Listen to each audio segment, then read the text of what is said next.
I want to know how much longer the owner's going to watch this crap, because the fans have had it. We deserve better. You're worried more about your stadium than you are your football team. That's the perception, Jimmy.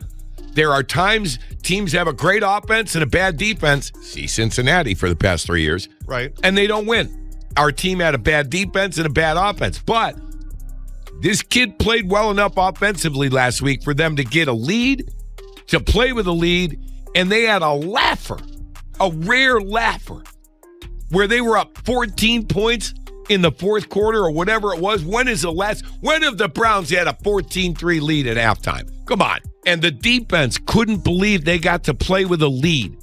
And look at what they did. 10 sacks. 10. The kid brought energy. A whole new era. That's because they got a lead. That's because their quarterback took a shot. And the special teams made a big play. And the Raiders suck.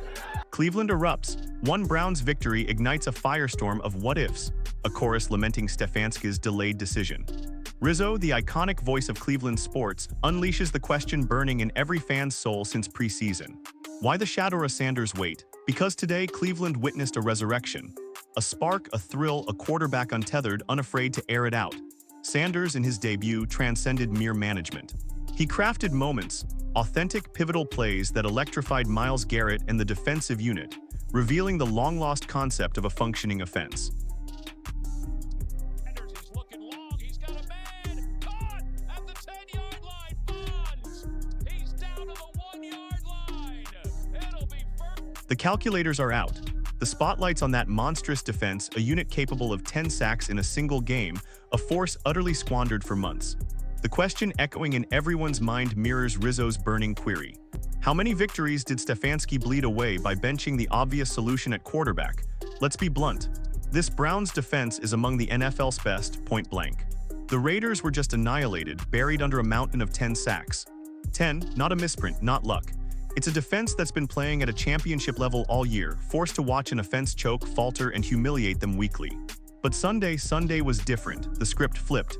Finally, a quarterback who could actually generate points, who could establish a lead, who could execute the throws to sustain drives and light up the scoreboard.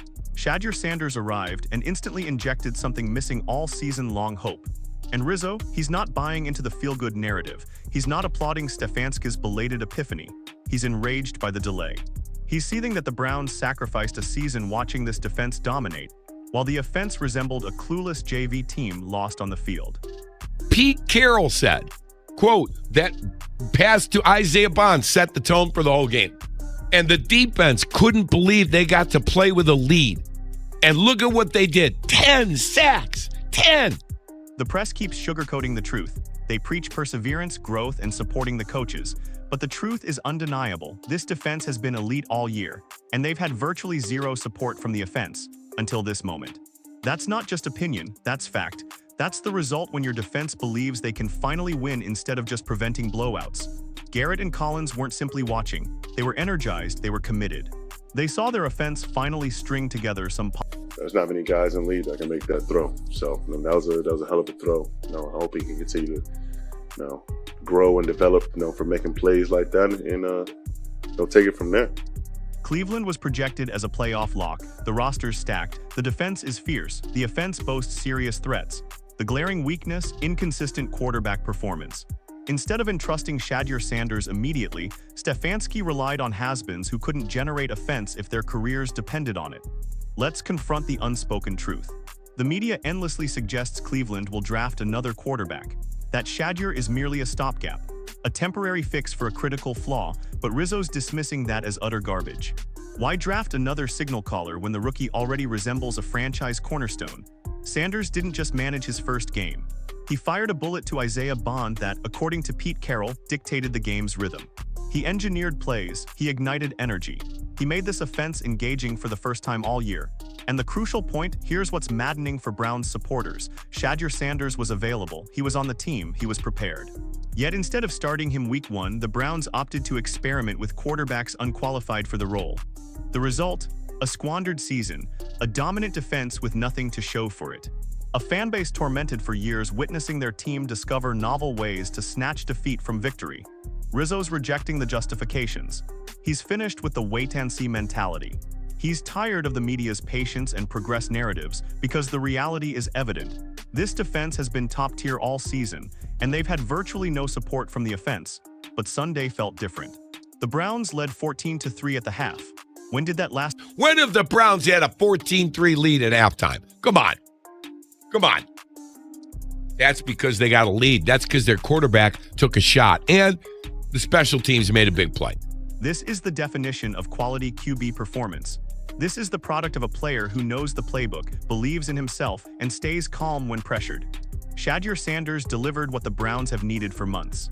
He executed the game plan and capitalized on opportunities. He displayed composure. He displayed growth. He proved he's NFL caliber.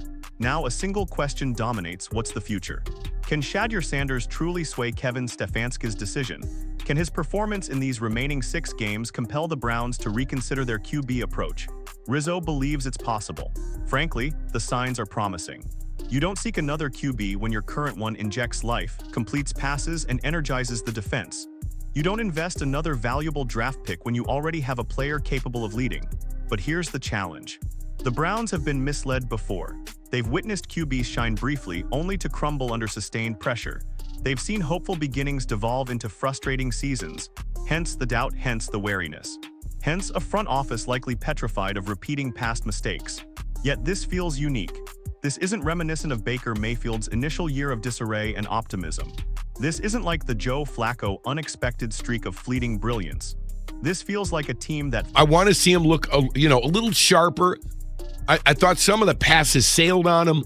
Tough road ahead. San Francisco arrives, their defense a crucible for Shadur Sanders. This is the test everyone craves. Can he thrive against pressure? Will he evolve from last week's debut? Was Sunday genuine, not just a flash? Because if Sanders shines, if he duplicates that Raiders performance, Kevin Stefanski faces a reckoning. He'll justify the delay, explain why Sanders wasn't day one starter. He'll answer for those defeats, those close games where the offense faltered, leaving the defense stranded. The Browns are cool again. Now, do you know what Sunday's going to be like at the stadium? Pandemonium. Do you know how many partner requests we had for the suite? Because everybody wants to see Shedur's first home game. Cleveland's buzzing, no joke. Forget bias, it's real. Excitement's back after 2 long years. Suite requests are flooding in. Jerseys are flying off shelves. The stadium's sold out Sunday because everyone's watching Shadur Sanders' home debut. Imagine if this started in September. All this juice, all the hype, all those potential W's wasted from the jump because Stefanski missed the obvious call. Bottom line, Browns are relevant, intriguing. They've got a QB making plays, a defense playing lights out. Had Sanders started week 1, they'd be 8 or 9 wins deep, not fighting for respect. But here we are, can't change the past. Can't reclaim those lost games, those blown chances. Browns just gotta ride with Sanders, see where it leads. Question is, will Stefanski commit, give him those 6 games, judge him fair? Or will he choke, revert to scared play when it's crunch time? That's the Cleveland story. Big talk, bold moves, then fear takes over. Rizzo's over it. Browns fans are over it. Everyone's itching to see this offense unleashed with a QB who throws bombs. Here's the deal. Sanders' second start, San Francisco's up. Real defense, testing everything he learned in college in game 1. If he aces it, shows growth, poise, keeps that energy, Stefanski better have answers for why it took half a season to see what everyone knew. Browns had their answer. They had their QB. They wasted months ignoring him, not hindsight. Not what-ifs, accountability. Demanding more from a coaching staff gifted every break, every resource to win. Sanders proved he's legit. Now Stefanski proves he can build him. If he can't, if this is another bust, maybe Cleveland needs more than just a QB upgrade.